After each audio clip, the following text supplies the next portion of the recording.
Hey guys, I'm Anshu Sharma. Welcome to Gurk Platform. How are you? I hope you all are good. तो हमने इससे पिछले वाली video में future tense को देखा था, नरेशन को, इसका रूल वगैरह देखा था और एक एक एग्जांपल देख लिया था हमने। लेकिन जो आज वाली वीडियो है उसमें हम देखेंगे फ्यूचर टेंस की जो डायरेक्ट इनडायरेक्ट होते हैं उसके हम 10 एग्जांपल देखेंगे, जिससे कि सब कुछ अच्छे से समझ में आ जाएगा।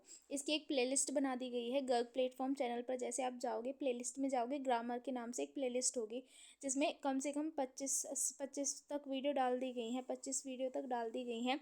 हमने उसमें पूरा टेंस कवर करा दिया था और हम नरेशन आज हमारा कंप्लीट हो जाएगा। हम फिर कल से स्टार्ट करेंगे एक्टिव पैसिव। तो हम पहले देख लेते हैं फ्यूचर टेंस नरेशन को।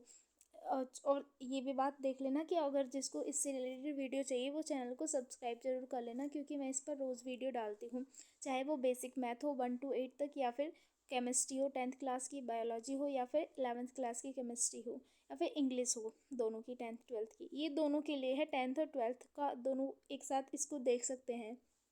तो चलिए स्टार्ट करते हैं फ्यूचर टेंस नरेशन का। सबसे फर्स्ट एग्जांपल देखो, डायरेक्ट दे रखा है क्या। He said I will be working in the evening. मतलब क्या बोल रहा है कि उसने कहा आई विल बी वर्किंग, मतलब वर्किंग कर रहा होगा वो इन द इवनिंग, शाम में। तो वर्किंग वो कर रहा होगा शाम में, तो यानी कि ये तुम्हें कौन सा दिख रहा है, विल बी से पता चल रहा है ये कौन सा है तुम्हें, विल बी से यहाँ से विल बी से पता चल रहा है कि कौन सा है। विल बी से हमें पता चल रहा है ये वाला कौन सा है, ये है यहाँ पर। विल बी से पता चल रहा है ये है फ्यूचर कंटिन्यूस वाला टेंस। तो यहाँ को हम फ्यूचर कंटिन्यूस को कैसे बनाएंगे, विल बी को क्या कर देंगे, वुड बी। मतलब हमने देखा था अभी रूल, जब हमने रूल वाला वीडियो देखी थी, रूल वाली, तो उसमें तो मैंने देखा था विल बी को हमने किस में चेंज किया था, वुड बी को। मतलब विल को सीधा वुड करना है हमें चेंज। तो इनडायरेक्ट इसका बनाएंगे ही सैड का ही सैड रहेगा, क्योंकि आगे ऑब्जेक्ट नहीं है तो टोल्ड नहीं लगा सकते हम। ऑब्जेक्ट होता तो हम टोल्ड लगाते, जैसे ही सेड टू मी होता तो तब आता ही टोल्ड मी। अभी क्या है, he said, comma inverted comma की जगह दैट आ गया। I will be working in the evening, मतलब कि क्या आ जाएगा, he would be working in the evening, मतलब he would be working in the evening. बस विल किस में चेंज हुआ है, वुड में, बाकी चीज़ें सेम है। सेकेंड है जैसे she said I will have finished the work. तो क्या करेंगे इसका, she said that she would have finished the work. बाकी चीज़ें देखो सेम है, बस विल किस में चेंज हुआ है, वुड में। बिल्कुल ईजी है, तुम भी कर सकते हो इसको। या तो ऊपर वाला देगा या फिर नीचे वाला एग्जाम में, या तो इनडायरेक्ट दे देगा या डायरेक्ट बनाने के लिए बोलेगा, या फिर डायरेक्ट दे देगा इनडायरेक्ट बनाने के लिए बोलेगा। और हाँ एक चीज़, ये अभी टेंस की नरेशन की जो है वो अभी कंप्लीट नहीं हुई है। इससे रिलेटेड और भी वीडियोस आएंगी, जैसे इसमें हम एक्सक्लेमेटरी, ऑप्टेटिव और ये सारी चीज़ें रह गई हैं हमारा, जो क्वेश्चन करते हैं इंटरोगेटिव जो होते हैं। तो वो सारी चीज़ों को भी अभी हम देखेंगे, अभी कंप्लीट नहीं हुआ। अभी तो सिर्फ पास्ट, प्रेजेंट और फ्यूचर का हमने सिर्फ देखा है, एफर्मेटिव या फिर नेगेटिव भी मान सकते हैं, नेगेटिव भी तुम कर सकते हो। नेगेटिव सिर्फ नॉट लगाना होता है, लेकिन जो यस नो टाइप और डब्ल्यू एस टाइप होता है और जो ऑप्टेटिव एक्सक्लेमेटरी सेंटेंस है वो अभी नहीं हुए हैं, तो उनकी भी वीडियो अभी आएगी। ठीक है, आगे चलते हैं। आगे है डायरेक्ट दे रखा है, he said I will go home. देखो ये कौन सा दिख रहा है, ये तुम्हें एफर्मेटिव दिख रहा है उसका, है ना, वो फ्यूचर इंडेफिनिट का। तो ये क्या है हमारा, ही सैड, कॉमा इन्वर्टेड कॉमा की जगह दैट आया। आई किसके अकॉर्डिंग चेंज हुआ, ही के अकॉर्डिंग। ही क्या है भाई, यहाँ पर फर्स्ट पर्सन है, आई फर्स्ट पर्सन सब्जेक्ट के अकॉर्डिंग चेंज होता है। तो क्या हो गया यहाँ पर, ही विल का हो गया would, go home then. Now किस में हो जाता है चेंज, देन में हो जाता है। ठीक है, नाउ क्या क्या हो जाता है, देन। डायरेक्ट है जैसे she said I will help you. तो यानी कि उसने कहा कि मैं तुम्हारी हेल्प करूंगी। तो शी सैड दैट, आई किसके अकॉर्डिंग, शी के अकॉर्डिंग क्या आया यहाँ पर, शी आया, विल का वुड कर दिया, हेल्प। देखो यहाँ पर आ रहा था आई विल हेल्प यू, वो तुम्हारी हेल्प करता, लेकिन अभी यू क्या है यहाँ पर, सेकंड पर्सन। सेकंड पर्सन होता है ऑब्जेक्ट के अकॉर्डिंग। अभी ऑब्जेक्ट दे नहीं रखा, ऑब्जेक्ट कैसे पता लगेगा कि यहाँ पर मी ही आएगा, क्योंकि उसने कहा है कि वो तुम्हारी हेल्प करेगा। भाई अब कोई बंदा मुझसे कह रहा है कि मैं तुम्हारी हेल्प करूंगा, तो यानी कि वो मी तो आएगा मेरी जगह, है ना, ऑब्जेक्ट। वो मुझसे ही तो कहेगा यहाँ पर, हालांकि दे नहीं रखा है, लेकिन टू मी तो यहाँ पर आता है ना, वहाँ पर मी ही तो आता, वो मुझसे कह रहा है। ठीक है, वो तुमसे कह रहा है तो यानी कि मुझसे कह रहा है, सीधा सिंपल बात है, तुम ही आ जाएगा यहाँ पर। शी सेड टू मी, अगला नेक्स्ट है, she said to me will you join the party. तो शी सेड टू मी, अब यहाँ पर देखो क्या आएगा, यहाँ पर आएगा देखो, यहाँ पर सॉरी मैंने यहीं पर ले लिया ये वाला एग्जाम्पल, वैसे मैं इसका अलग से समझाती, लेकिन कोई दिक्कत नहीं। ये है तुम्हारा यस नो टाइप वाला। ठीक है, अब यस नो टाइप में क्या होता है कि कॉमा इन्वर्टेड कॉमा की जगह दैट नहीं लगाते हैं। अब शी सेड टू मी है तो टोल्ड नहीं आएगा, क्योंकि यस नो टाइप है तो वो क्वेश्चन करेगा या तो आस्क आएगा, है ना। आस्क आएगा तो शी आस्क्ड मी क्या आएगा, सी आस्क्ड मी आ जाएगा, टू हट जाएगा यहाँ से, कॉमा इन्वर्टेड कॉमा की जगह इफ आ जाएगा।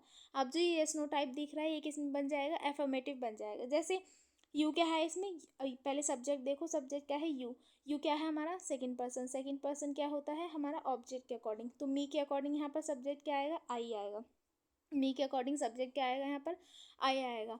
ठीक है, अब आई आ गया, इफ आए, अब विल का क्या हो जाएगा, वुड हो जाएगा। जॉइन द पार्टी, हमने देखा ये यस नो टाइप वाला जो था हमने किस में बना दिया, ये कन्वर्ट करके हमने बना दिया इसका एफर्मेटिव बना दिया। यहाँ तक समझ में आया। शी सैड टू मी का हम शी आस्क मी करेंगे अगर यस नो टाइप या फिर डब्ल्यू एस टाइप कुछ भी है, हमेशा हम सिर्फ आस्क करेंगे और इफ़ या वेदर लगाएंगे, कॉमा इन्वर्टेड कॉमा की जगह दैट नहीं लगाएंगे, इफ़ या वेदर लगाएंगे। ठीक है, ये समझ जाना, सिर्फ इफ़ लगाएंगे या तो या फिर वेदर लगाएंगे, है ना, इफ़ या फिर वेदर। ठीक है, दोनों में से कुछ भी आ सकता है, या तो इफ़ या फिर वेदर, दोनों में से कोई एक आएगा। ठीक है, कुछ भी लगा सकते हैं, इफ़ लगा लो या फिर वेदर लगा लो। और हमेशा जो सी सेड टू मी की जगह हमेशा क्या आएगा, सेड टू मी की जगह हमेशा आएगा यहाँ पर आस्क्ड, सेड टू मी की जगह हमेशा आस्क आएगा। ठीक है, ये बात याद रखना, सेड टू मी की जगह हमेशा आस्क्ड आएगा। ठीक है, और बाकी जो वैसे सेंटेंस होते हैं, अगर जैसे बोल दिया जैसे she said to me I will help you, ऐसा होता, अगर इधर एफर्मेटिव होता और इधर सी सेड टू मी बोल देता, तब यहाँ पर शी टोल्ड मी आता, तब सेड की जगह क्या आता, तब टोल्ड आता है यहाँ पर, तब सेड की जगह टोल्ड आता। ठीक है, तब टोल्ड आता, ये बात याद रख लेना। अगर यस नो टाइप नहीं है, एफर्मेटिव नेगेटिव है, तो सैड की जगह टोल्ड, अगर यस नो टाइप है तो सैड की जगह आस्क आएगा, और कॉमा इन्वर्टेड कॉमा की जगह यहाँ पर इफ आएगा, वरना दैट आएगा अगर एफर्मेटिव है तो। ठीक है, आगे चलते हैं। आगे हैं he said I will support you always, मतलब कि उसने कहा आई विल सपोर्ट यू, मैं तो हमेशा सपोर्ट करूंगा तुम्हें। तो कैसे बनाएंगे, ही सेड कॉमा इन्वर्टेड कॉमा की जगह दैट आया, क्यों, क्योंकि यहाँ पर क्या है ये एफर्मेटिव है, इसलिए दैट आया कॉमा इन्वर्टेड कॉमा की जगह। क्या है फिर ही वुड, विल का क्या कर दिया वुड। अब ही कैसे आया यहाँ पर, अब तक तो पता चल गया होगा ना, इसके अकॉर्डिंग चेंज हुआ है कि फर्स्ट पर्सन है तो सब्जेक्ट के according. He would support me always, पहले यू आ रहा था किसके अकॉर्डिंग, फिर उसने कहा कि मैं तुम्हारी हेल्प करूंगा, लेकिन अब उसने कहा है कि वह मेरी हेल्प करेगा। अगर मैं बोल रही हूँ तो अपने लिए लगाऊंगी मैं मी। ठीक है, अगर सिर्फ मैं बोल रही हूँ उसकी बात को तो मैं लगाऊंगी मी, अगर वो बोल रहा था तो वो लगाता यू। ठीक है, अब तो समझ में आ गया यू क्या है, सेकंड पर्सन है ऑब्जेक्ट के अकॉर्डिंग। अब ऑब्जेक्ट यहाँ पर मी ही होता। ठीक है, ऑब्जेक्ट यहाँ पर क्या होता है, यहाँ पर मी ही होता। ही सेड टू मी, भाई उसने मुझसे तो कहा होगा तभी तो मैं किसी और से जाकर कह रही हूँ। जो ठीक है, he would support me always, यहाँ तक हो गया है clear. The teacher said you will fail if you don't study, मतलब अगर तुम फेल हो जाओगे अगर स्टडी नहीं करोगे तो द टीचर वॉन्ट दैट। देखो अब यहाँ पर टीचर सैड बोल रहा है, तो टीचर ने कहा, अब टीचर ना तो पूछेगा ना ही कुछ करेगा, टीचर तो सिर्फ वॉर्न कर सकता है ना, तो teacher want that I would fail if I didn't study, मैं फेल हो जाऊंगा अगर मैं स्टडी नहीं करूँगा। तो टीचर की जगह पर यहाँ पर वॉर्न क्यों आया, पता चल गया, क्योंकि टीचर ने भी सिर्फ कहा नहीं है, सिर्फ उसे वॉर्न किया है। ठीक है, टीचर ने सिर्फ कहा नहीं है, उसे वॉर्न किया है। ठीक है, तो यहाँ पर इसलिए वॉर्न आया। अब है he said I shall win the competition, तो वो बोलेगा he said comma inverted comma की जगह दैट, आई किसके अकॉर्डिंग, ही के अकॉर्डिंग ही बन गया यहाँ पर।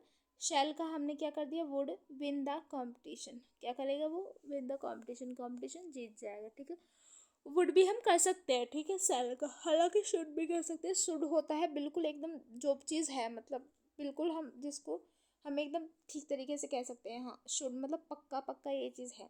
ठीक है, would win the competition, would भी आ सकता है इसकी जगह। नेक्स्ट देखते हैं, she said he will always speak the truth, तो she said comma inverted comma की जगह दैट, ही और पहले से ही क्योंकि ही थर्ड पर्सन है तो ही थर्ड पर्सन चेंज नहीं होगा, ही का ही लिख देंगे हम। विल का हमने वुड कर दिया, ऑलवेज स्पीक द ट्रूथ का ट्रूथ, सिंपल। ठीक है, the officer sad you will report eight 10 AM, अब बताओ ऑफिसर ने कहा है कि तुम्हें रिपोर्ट करनी है 10 AM पर, तो ऑफिसर ने ऑर्डर ही तो दिया है, तो यह officer ordered that I, you क्या है सेकंड पर्सन ऑब्जेक्ट के अकॉर्डिंग। अब ऑफिसर ने मुझसे ही तो कहा होगा, तो यानी कि मेरे अकॉर्डिंग, मी के अकॉर्डिंग सब्जेक्ट क्या आएगा यहाँ पर, आई आएगा। तो that I should report, will का क्या हो जाए, I should report eight 10 AM। अब पता है विल का यहाँ पर शुड क्यों आया, वुड क्यों नहीं आया, अब तक तो पता चल गया होगा यहाँ पर शुड क्यों आया विल का। तो शुड इसलिए आया क्योंकि पक्का पक्का वो चीज़ करनी है, वो भूलनी नहीं है बिल्कुल भी, है ना, तो शुड इसलिए लगाया है यहाँ पर। विल का वुड नहीं कर सकते थे, यहाँ पर हम शुड ही करेंगे, लेकिन जो पहले वाला था वुड लगा दिया था, उसका शुड भी हो सकता था।